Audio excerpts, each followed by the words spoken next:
Welcome, my friends, to another production of JS Bladecraft. This is the BK76.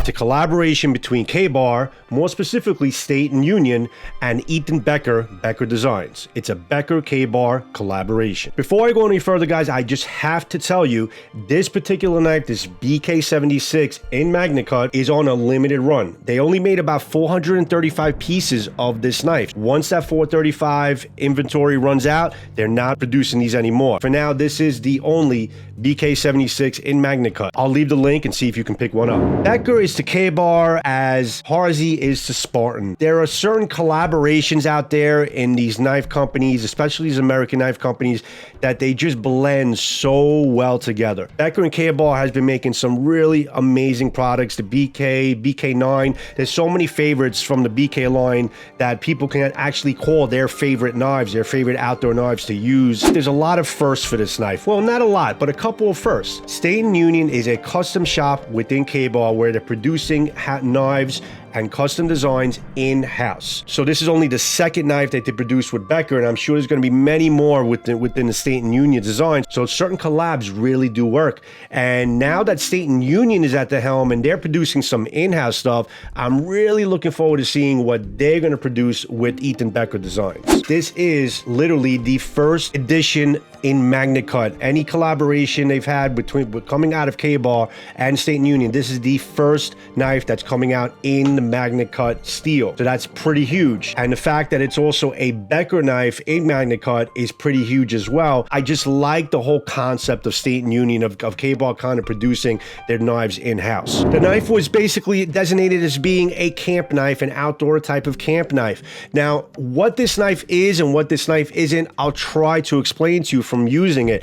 It's definitely not a banger. Hitting against logs and trying to split wood with it. You can definitely baton with it, as you can see. It can definitely baton, light batoning. I'm not saying you're going to be digging this whole blade into wood or anything like that to really get into impossible cuts. For light batoning, I think this thing will definitely work.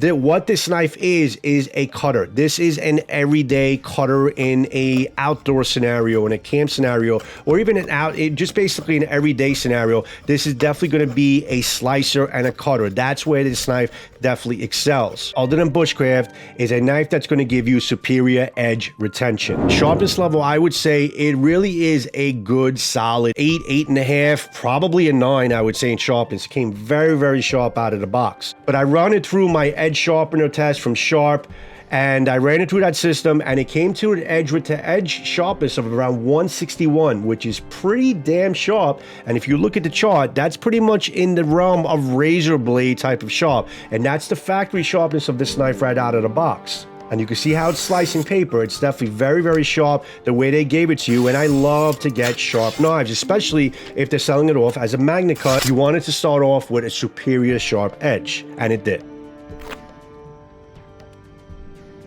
You can also see the materials I was cutting with it, the industrial materials like the ratchet straps and the fire hose. You got to have a good sharp edge to be able to get through those materials fine, and it did a pretty good job in terms of getting through that. So I know it was sharp out of the box. Besides the test that I did with it, copper wires, cut through the water hose. It also cut through the sandblast hose, which is steel reinforced sandblast hose. Those are very more industrial type of materials.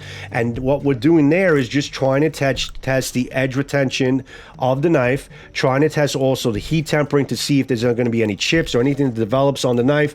Nothing happened. I was able to get through the sandblast holes just fine.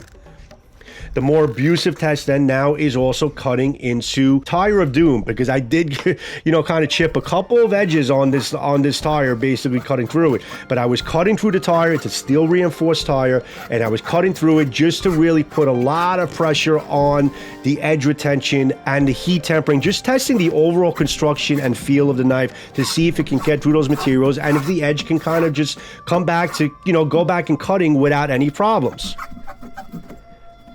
So I do this basically, it's something that you probably won't end up doing, but I really push a little further to show you how well the knife was made and how much it's going to basically last for you in this Magnacut form.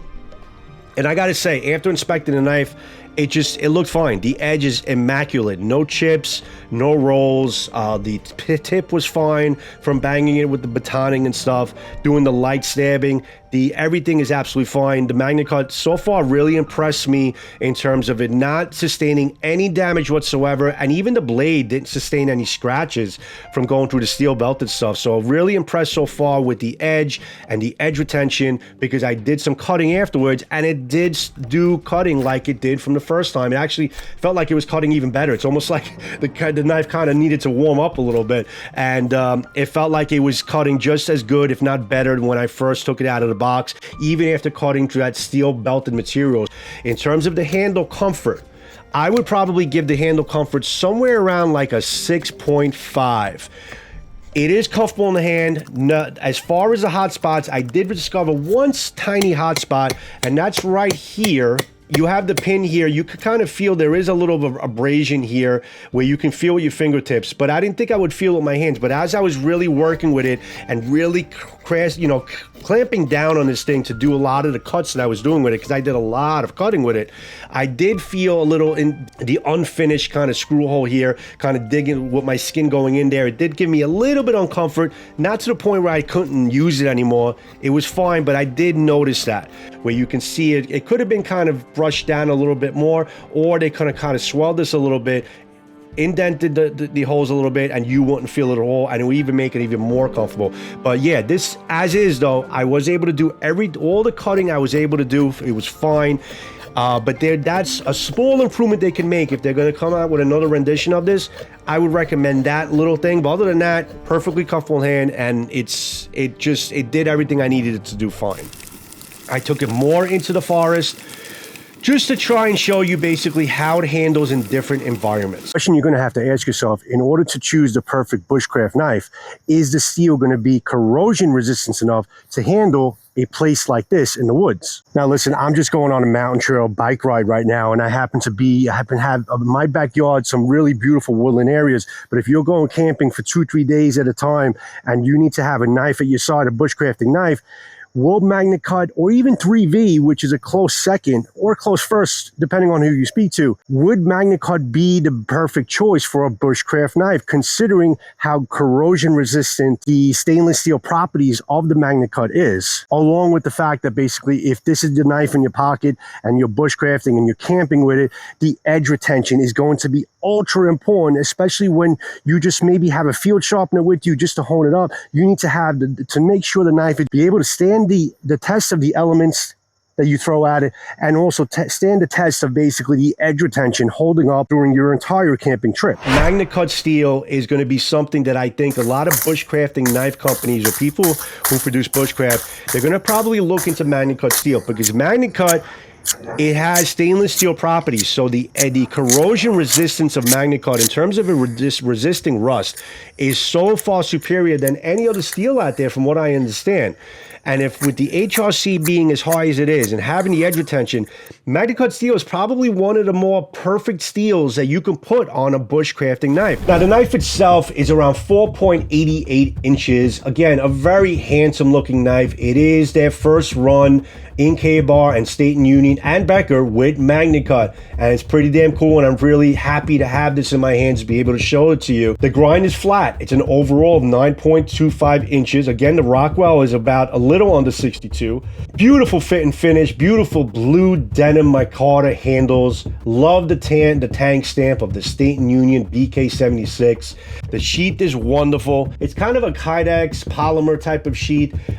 Everything here, the sheath and everything with this knife is all produced, designed, and made in our USA. It's all made in America. The knife, the steel, the sheath, everything is USA. Now you notice with the sheath is also, you have Ethan Becker's signature right on the sheath and KA-BAR's on the side as well on both sides. So that's pretty damn cool that you have, you know, a special edition with Ethan Becker's signature on there and KA-BAR. So it's a handsome looking sheath. And again, tension fit, it fits just fine. I have no problems, and I have all the faith in the world that this is not going to fail on me. I know some people are down on the tension, but I think you you could probably put this in and out about 200, 300 times, and I think it should be fine. Love the fitted sheet. I love just the overall look of the knife. You have the extra locking button here on the top, so you know that this thing is not going to come out, okay, if you are carrying it. You have the belt loop right here. You could probably change it up to do a scout carry if you like, but this is a good vertical carry, but it's just a handsome looking knife, all American made. Seeing companies like KA-BAR and Becker getting together to giving you a really good American knife at a good price, you know, a little under $300. It's not a bad price for a good quality knife in a really superior, probably one of the best steels out there in Magnacut. I'm always big on fit and finish. Classic Becker design, drop point blade, a flat stonewash finish, no frills, but just looks and captures the light really nice. A nice spine on there. It's probably around 60 to 62 in Rockwell hardness. I think they kind of went more towards under 62 because I don't think they wanted to make it too brittle. So it's somewhere like 61 and a half or something like that.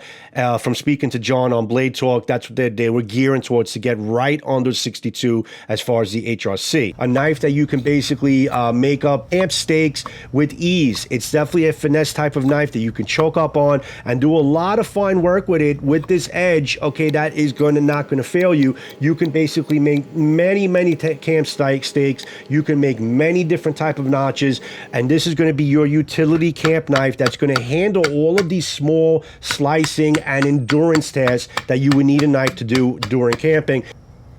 And that's where I think this knife would definitely excel. So who's this knife for, guys? This knife can be for the collector, for the guy that basically wants to have a limited run BK76.